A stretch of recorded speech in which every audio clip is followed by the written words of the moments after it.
All things age. Our buildings, our bodies, our experiences. Nothing can withstand the ravages of time. Renovation is to our buildings what plastic surgery is to the body, and what storytelling is to our experiences.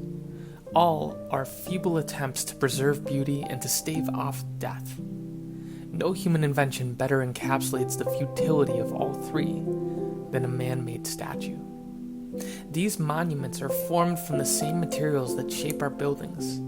They often are cast in the image of famous human beings, and they often try to immortalize our most cherished experiences. But the irony of self-preservation is that it fights against the natural world, trading in organic decline for lifeless animation. Sonnet 73 seeks to reconcile beauty and death. Shakespeare's colorful metaphors laid bare atop the unflinching slab of poetic structure.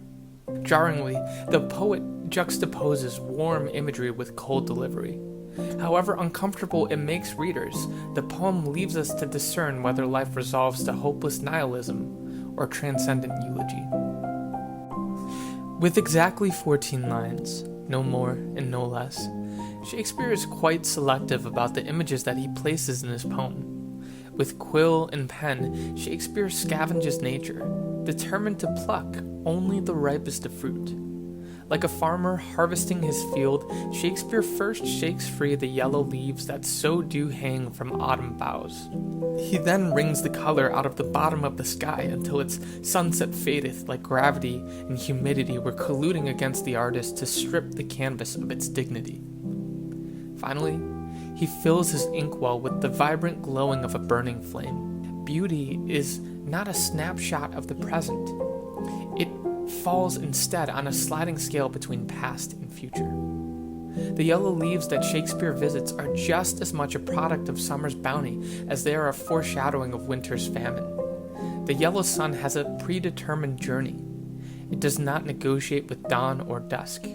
And the yellow flame self-cannibalizes until it is consumed with that which it was nourished by.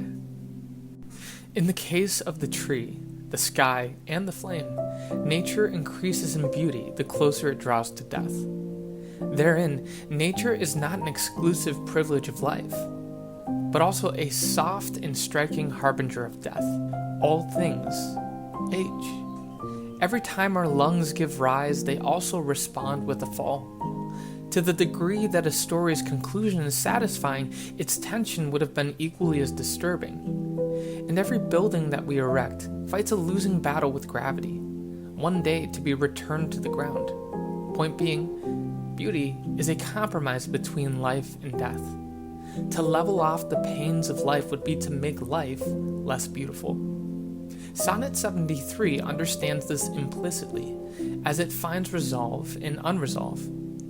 This thou perceivest, which makes thy love more strong, to love that well which thou must leave ere long. Perhaps beauty is not something that can ever be fully comprehended, for even life and death struggle to wrap their arms around the concept. We'd be wise, then, to take on Sonnet 73's yellow wisdom, to understand that our leaves will brown, our sun will set, and our flame will one day burn out.